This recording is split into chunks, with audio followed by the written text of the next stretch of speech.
ontem, hoje e sempre. Amém? Glória a Deus. Abra sua Bíblia comigo, irmãos, em Atos dos Apóstolos.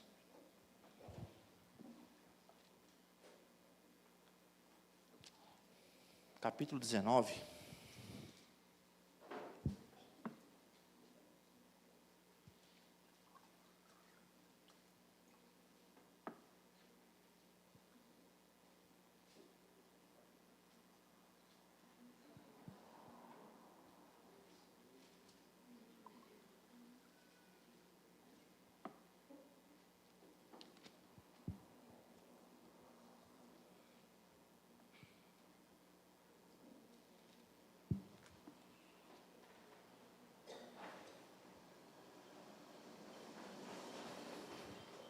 Atos dos Apóstolos, capítulo 19, versículo 1.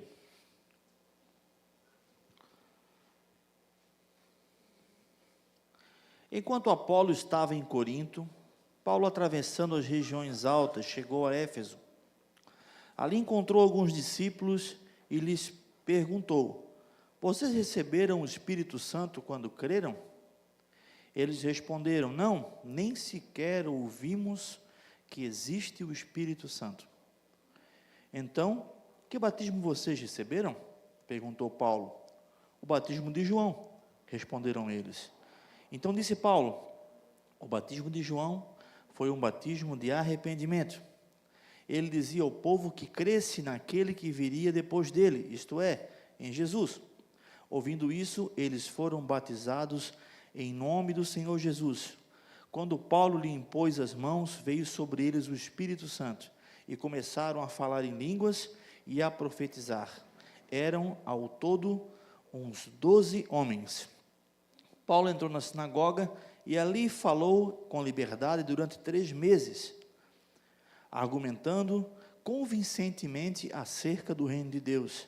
Mas alguns deles se endureceram e se recusaram a crer, e começaram a falar mal do caminho diante da multidão. Paulo, então, afastou-se deles, tomando consigo os discípulos, passou a ensinar diariamente na escola de Tirano. Isso continuou por 2 anos, de forma que todos os judeus e os gregos que viviam na província da Ásia ouviram a palavra do Senhor. Deus fazia milagres extraordinários por meio de Paulo, de modo que até lenços e aventais que Paulo usava eram levados e colocados sobre os enfermos. Estes eram curados de suas doenças, e os espíritos malignos saíam deles. Vamos ficar por aqui por enquanto, irmãos. Então nós vemos aqui um momento muito importante, o iniciar de um momento muito importante na história da igreja, que é o momento que se cumpre aquilo que o Senhor disse, que eles receberiam poder, eles levariam o evangelho em toda a Judéia, Samaria, até os confins da terra. E o apóstolo Paulo e mais alguns irmãos começam a pregar esse evangelho fora de Jerusalém, fora das mediações do território judeu, e começam a alcançar os outros povos. Porém, vemos aqui ainda que Paulo, até esse momento aqui, procurava sempre pregar na sinagoga. O que é a sinagoga, irmãos? A sinagoga é uma espécie de, vamos dizer assim, templo onde os judeus se encontram, como se fosse uma capela, né, um local de reunião dos judeus. Havia o templo, sim, o templo maior, mas também havia as sinagogas. Hoje em dia, atualmente, os judeus não têm templo, certo? Eles não têm templo. Até, aliás, onde era o templo judaico, é uma mesquita islâmica.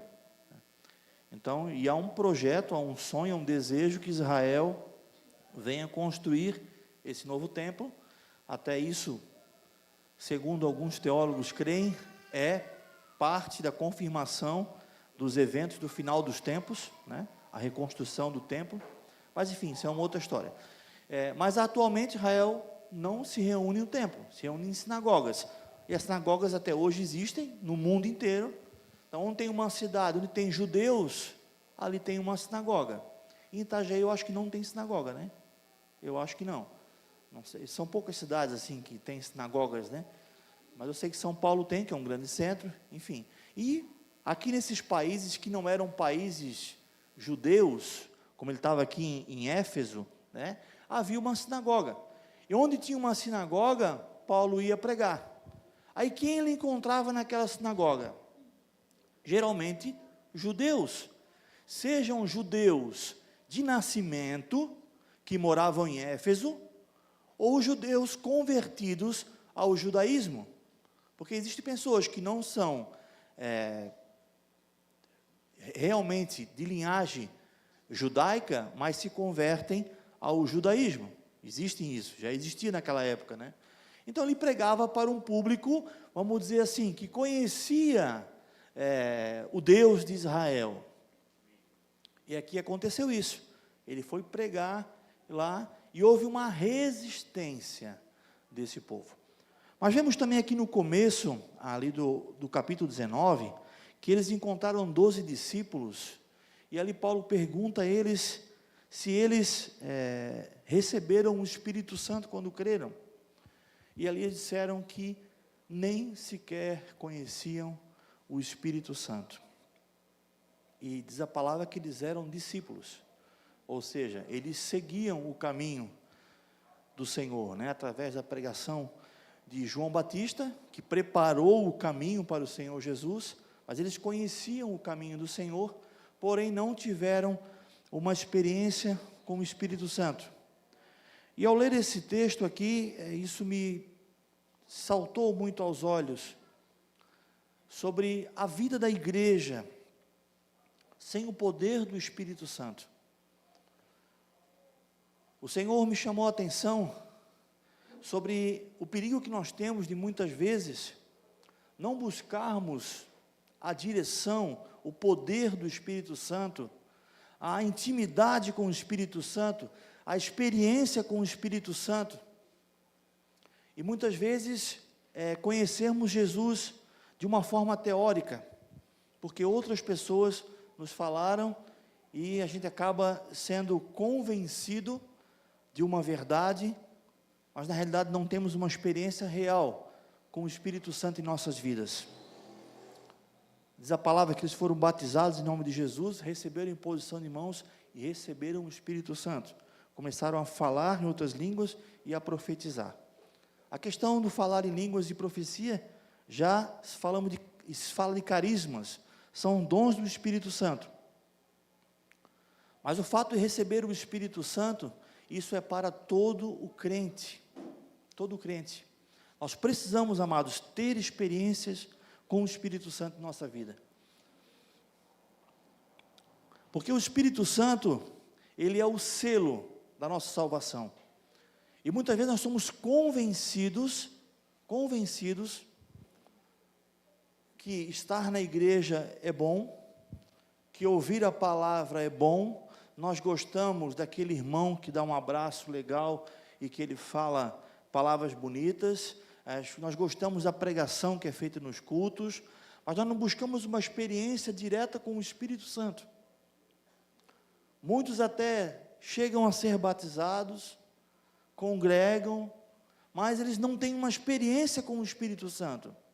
E essa experiência com o Espírito Santo que transforma a nossa vida, irmãos. Porque a Bíblia diz que é o Espírito Santo que ele nos convence dos nossos pecados.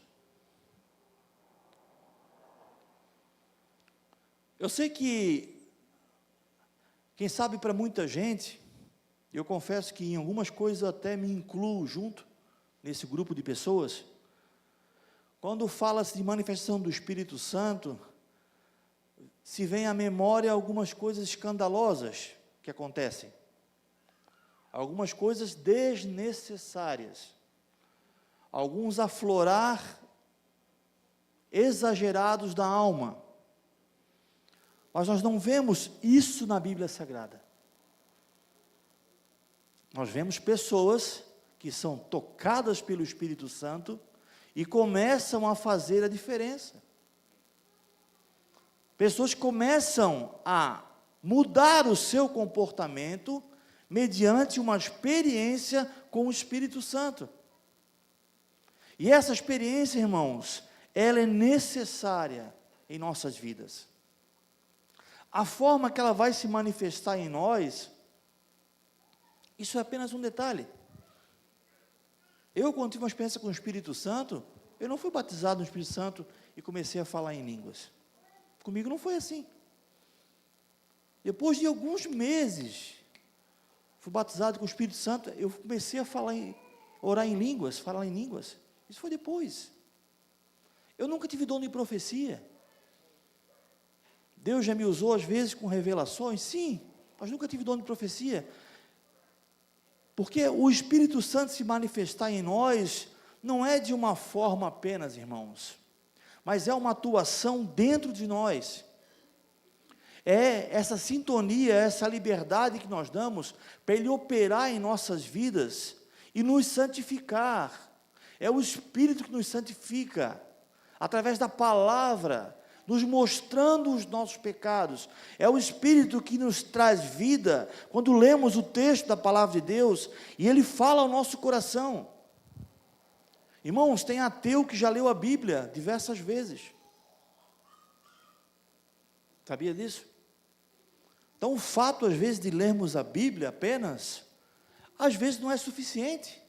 Se não clamarmos o Espírito Santo que venha nos revelar, que nos venha nos, aplicar em nossa vida essa palavra. É o Espírito Santo que nos dá força para vencer o pecado, irmãos. É o Espírito Santo. Nós precisamos buscar o Espírito Santo, buscar ter experiências com Deus. Esses aqui eram discípulos, eram fiéis,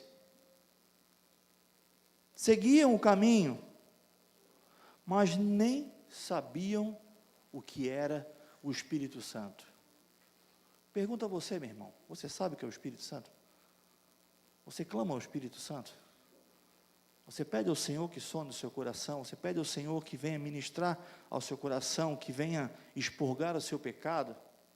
Irmãos, é o Espírito Santo que faz isso. E o Espírito Santo não é uma pomba que voa, como aprendemos na religião um tempo atrás, né? A festa do Divino Espírito Santo, que era uma pomba. A palavra diz que ele veio em forma corpórea como uma pomba, mas ele não é uma pomba. O Espírito Santo é a terceira pessoa da Santíssima Trindade. O Espírito Santo é Deus, o Pai, o Filho e o Espírito Santo. E nós precisamos, o Espírito Santo, ele é o Paráclito, ele foi enviado por Jesus para estar conosco, para nos ensinar. Nós precisamos do Espírito Santo, irmãos. Jesus disse que Ele nos guiaria por toda a verdade, Ele nos ensinaria. Nós precisamos, irmãos, aprender com o Espírito Santo. Precisamos. Seguindo o texto, irmãos, versículo 11, acho que vale a pena comentar esse versículo. Deus fazia milagres extraordinários por meio de Paulo, de modo que até lenços e aventais que Paulo usava eram levados e colocados sobre os enfermos. Estes eram curados de suas doenças e os espíritos malignos saíam deles. Vamos tentar entender esse texto aqui, irmãos, que ele é um texto que muitas vezes é usado de forma errada, né? O texto não diz que Paulo pegava o seu lenço, e ele pegava o seu lenço, enxugava o seu suor, e ele falava assim, ó, quer ser curado? Vem cá, pega o meu lenço, porque aqui tem um suor de um apóstolo, um homem de Deus. A Bíblia não está falando isso, irmãos. As pessoas pegavam, e pela misericórdia, o Senhor operava milagres. Acontecia isso, assim como aconteceu com Eliseu. Acontecia manifestações de Deus. Não que aquilo era promovido pelo apóstolo Paulo, mas acontecia. Deus operava milagres.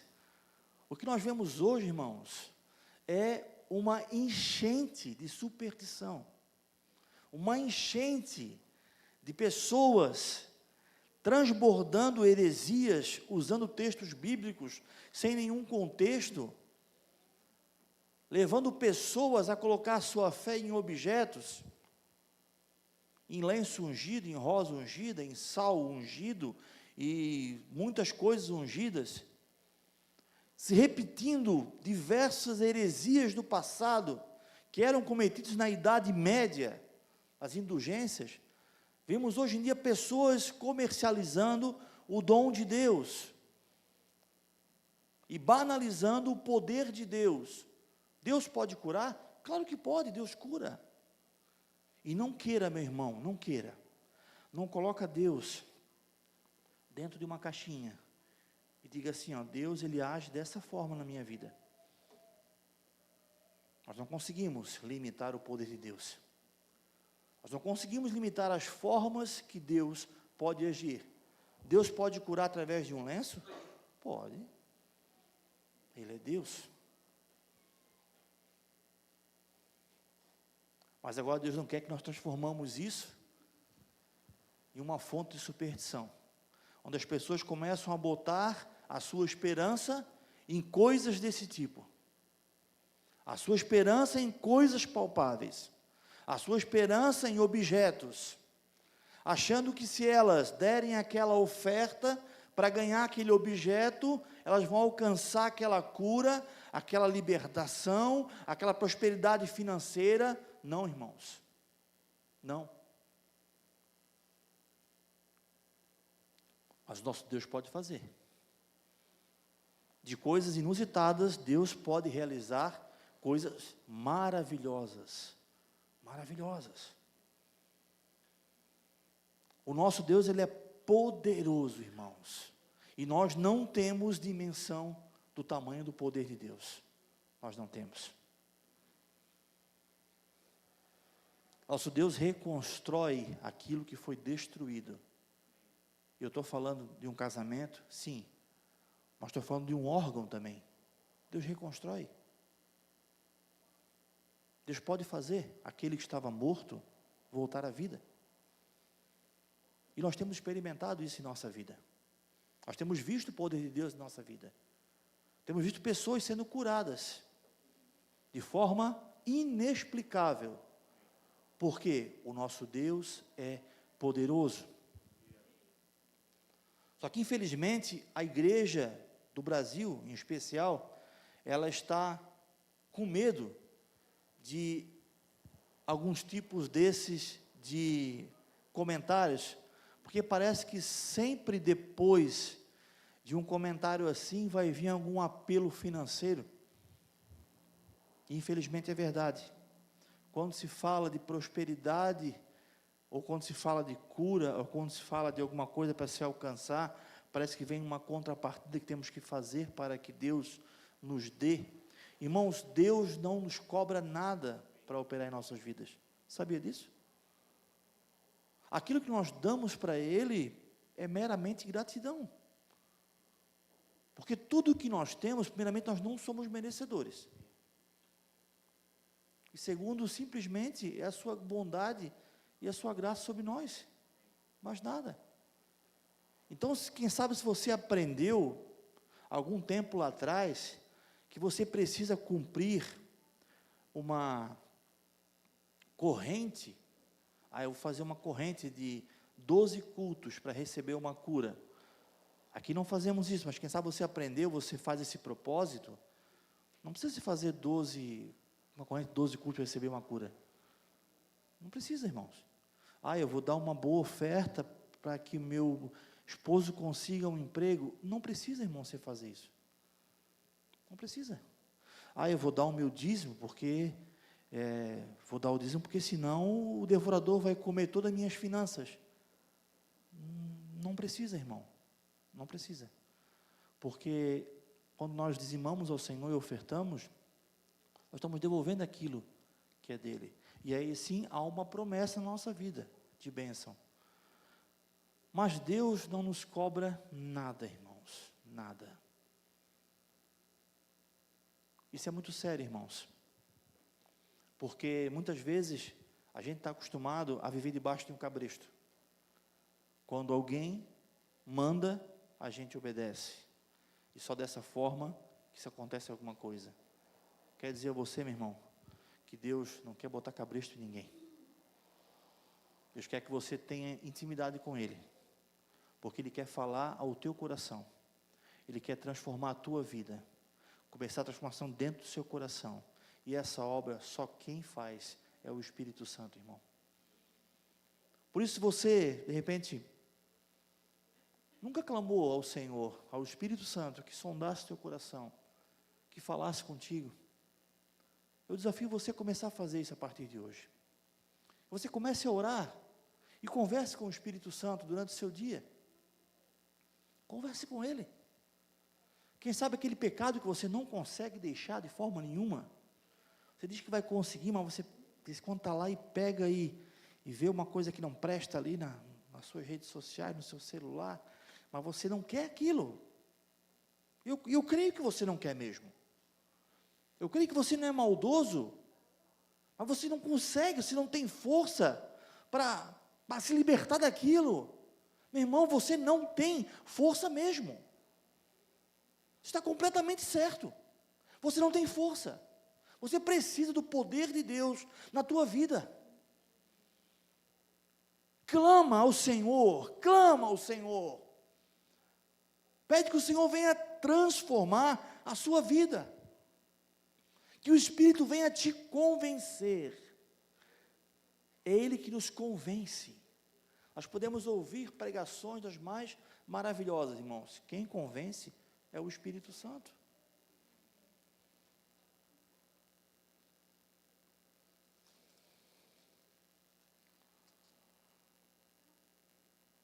Versículo 9 fala assim, ó: mas alguns deles se endureceram e se recusaram a crer, e começaram a falar mal do caminho diante da multidão.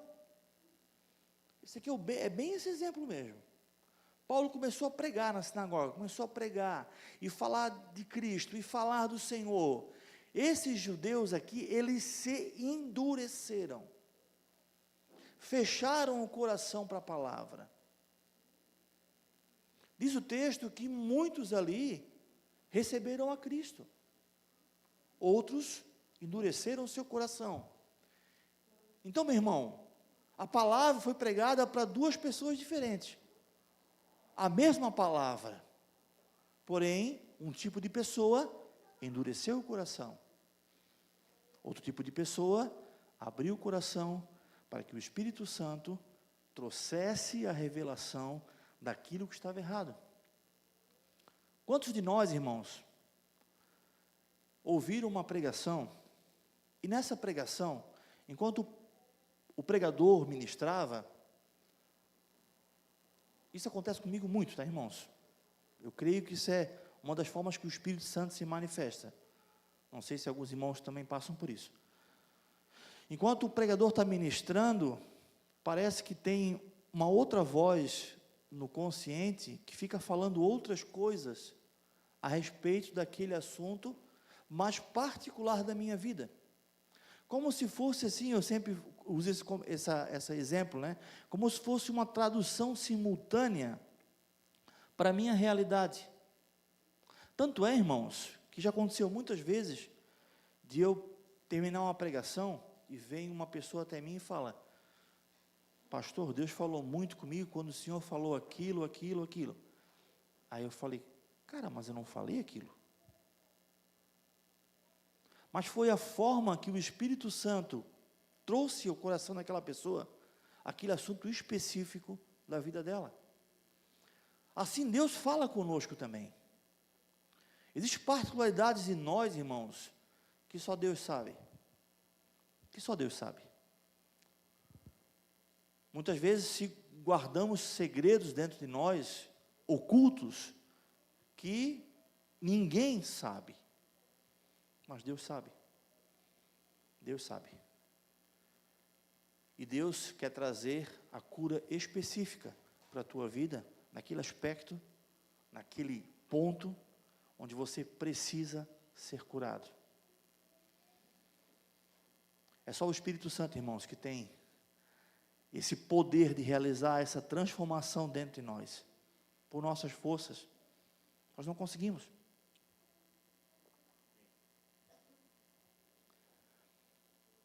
Essa semana eu fui visitar um amado irmão, Juliano. Ele congregou um tempo atrás com a gente aqui, um jovem. Ele voltou, né, agora há pouco tempo, e estava sumido. Daí eu pedi para o Aldimar procurar ele. Fiquei sabendo que estava 1 mês e pouco internado no hospital. Fui lá visitar ele. E ele contando o que Jesus tem feito na vida dele lá no hospital. Como Jesus tem mudado a vida dele, como Deus tem falado com ele lá. E uma coisa que eu falei para ele: meu irmão, não pense que é por tuas forças. Porque ele dizia: não vou mais fazer isso, pastor, eu não vou mais fazer. Eu falei: não, irmão, se tu for pela tua força, tu não consegue.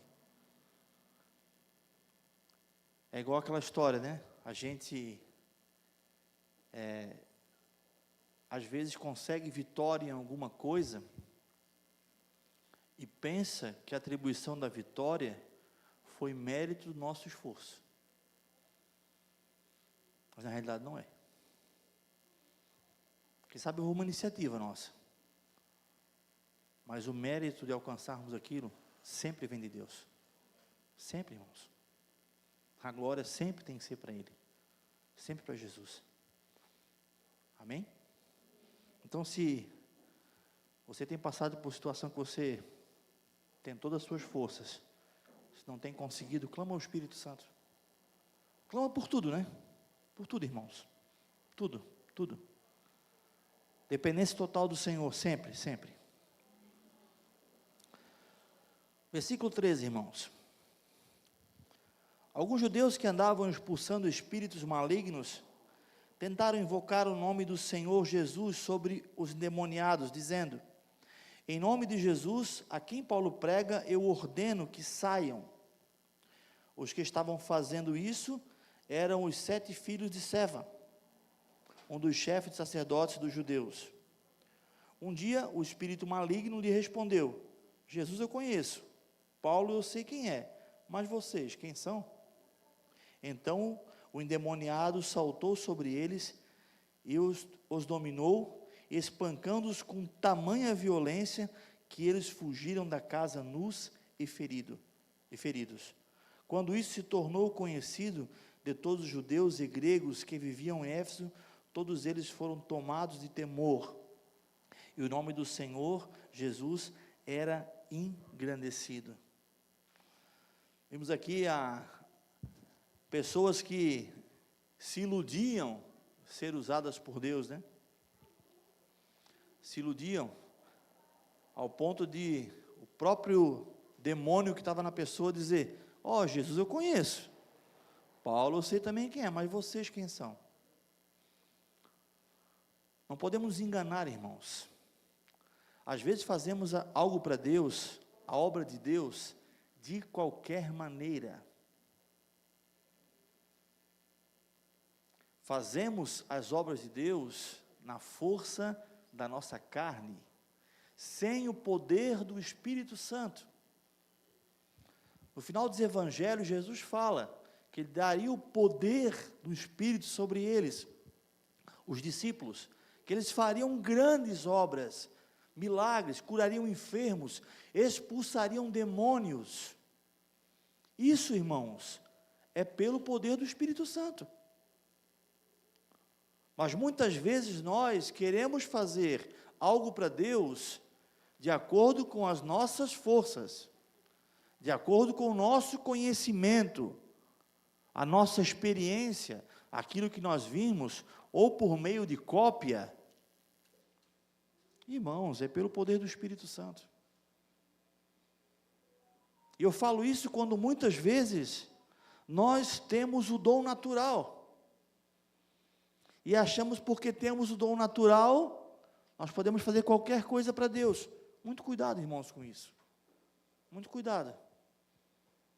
Não é porque eu sou um bom cantor, é porque eu posso cantar para Deus, como ministério, como serviço.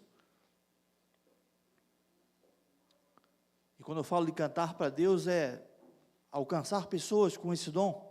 Muito cuidado, irmãos. Não é porque eu tenho uma boa oratória que eu posso ser um pregador da palavra. Posso pregar para as pessoas, mas ser um pregador da palavra, se a minha vida está toda fora dos eixos do princípio da palavra de Deus, da vida com Deus. Não, mas eu tenho uma boa oratória, eu alcanço as pessoas choram. Não é porque eu sou um bom músico que eu posso achar que eu posso servir a Deus com o meu dom e continuar a vida de que eu estou de qualquer maneira. Não, irmãos. É muito sério isso. É muito sério. Não podemos cantar apenas por cantar. Não podemos apenas fazer a obra de Deus por fazer, porque está precisando alguém que faça. Se Deus coloca em minhas mãos um presente, uma oportunidade de servi-lo, eu devo pegar essa oportunidade, mas em contrapartida, me preparar para isso. Me preparar. Como é que eu posso dar uma aula de escola bíblica para uma criança e falar sobre os milagres de Jesus, se eu estou vivendo uma vida de prostituição? Não faz sentido isso. Como é que eu posso cantar que Deus é santo e eu estou tendo relação sexual com a minha namorada antes do casamento? Isso é incoerente, gente. Isso é incoerente. Isso é muito complicado, irmãos. Não é porque temos o dom natural para fazer as coisas, é que podemos fazer as coisas de qualquer maneira. A perfeição, irmãos, a santificação, ela é um processo, vamos alcançar isso apenas quando o nosso corpo for transformado. Só na eternidade isso vai acontecer. Mas existe um processo. E esse processo precisa continuar. Ele começa, mas precisa continuar.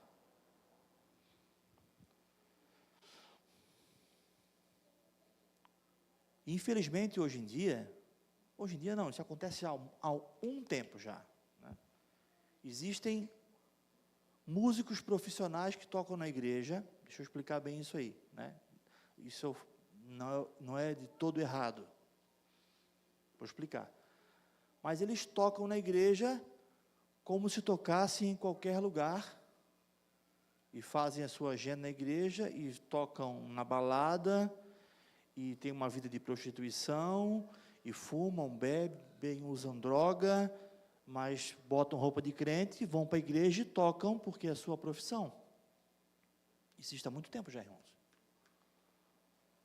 Porque a igreja precisa de músicos de qualidade.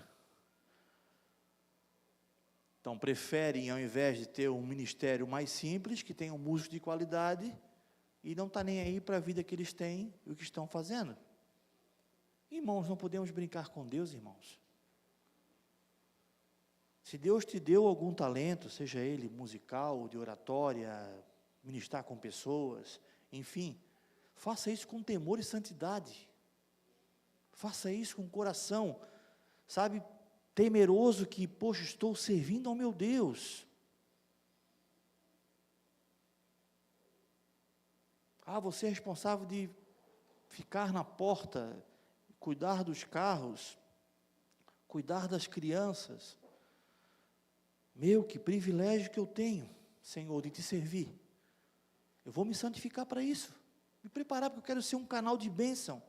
Quando eu receber aquela pessoa na porta e eu apertar a mão dela, eu dizer, bem-vindo, meu irmão, boa noite, que Deus te abençoe, que a pessoa já seja tocada pelo amor de Deus naquele momento.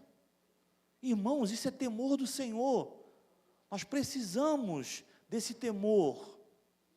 Precisamos pedir ao Senhor que nos constranja a esse sentimento de que eu sempre preciso buscar melhorar no Senhor a cada dia.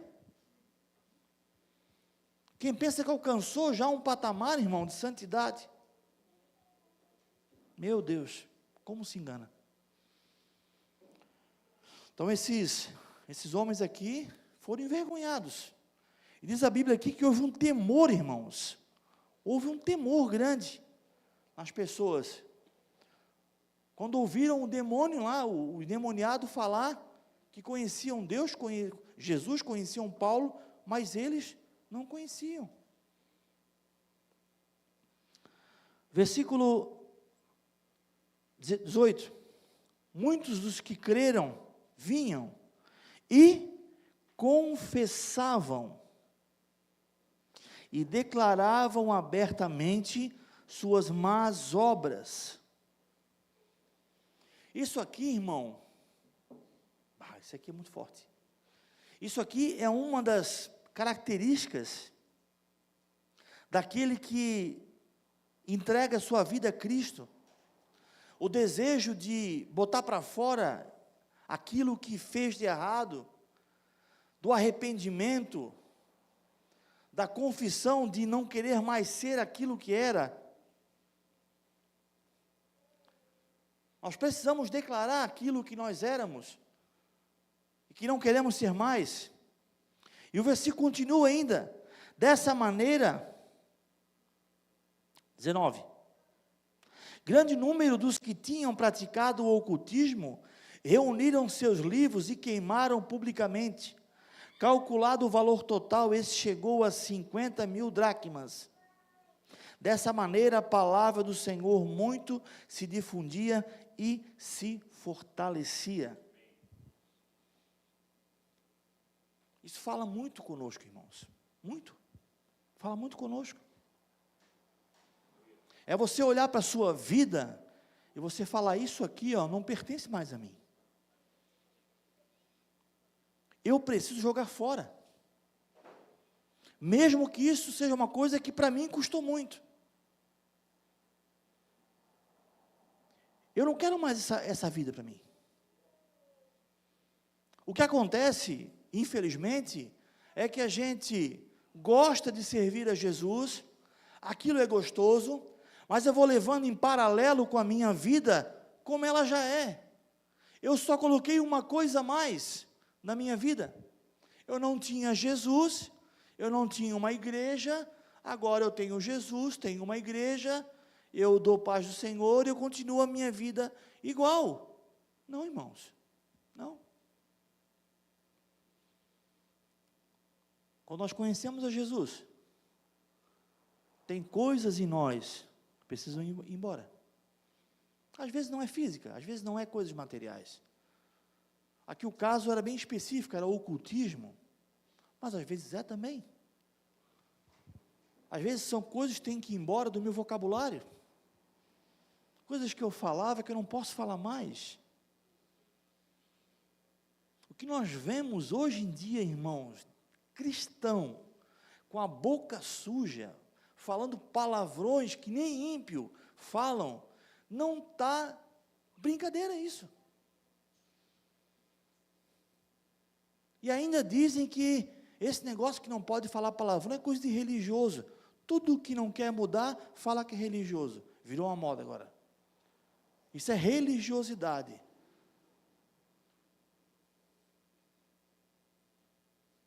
Não, eu aceitei Jesus, mas do meu vício eu não largo. Eu aceitei Jesus, mas eu continuo contando a minha mentirinha, né? Não faz mal, né? Uma mentirinha não faz mal. Eu preciso largar aquilo que eu fazia, que a Bíblia condena, eu preciso. Não estou falando de jugo, de lei, não é isso. Mas práticas que me levam a ficar longe de Deus. Eu preciso, irmãos. O apóstolo Paulo é bem claro, aquele que mentia, não minta mais. Aquele que roubava, não roube mais, mas trabalhe para ter o que sustentar. A palavra é bem clara, irmãos. Tem que haver uma transformação. Ela começa dentro de nós? Começa, mas ela precisa continuar. Tem que haver um rompimento. Precisa? Se nós levarmos em paralelo a nossa vida, tudo que nós sempre fizemos, com aquilo que agora veio a mais, eu pergunto a você, que conversão é essa? Se eu estou igual eu era antes?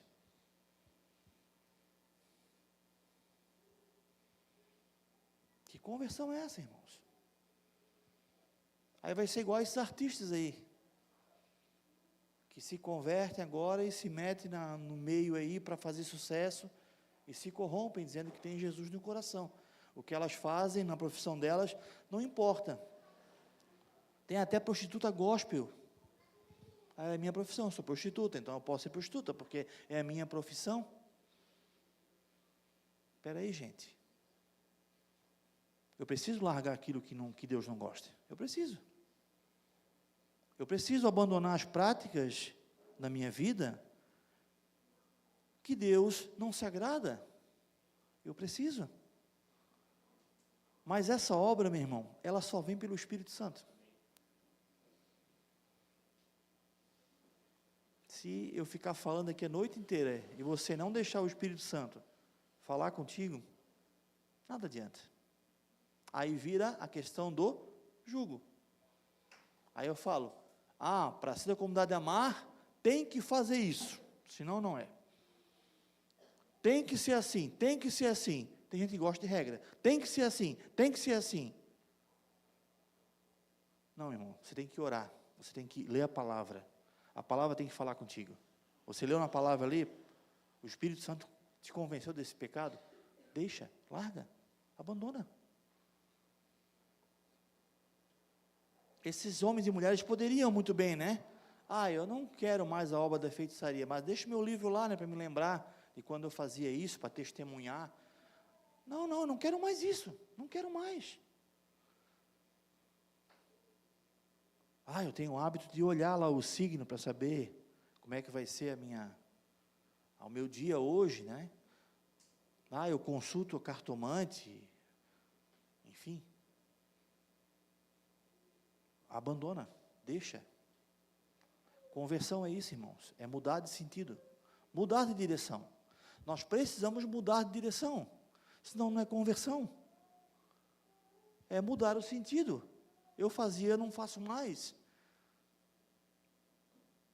Veja bem, a Bíblia não pode ser adaptada com a minha vida.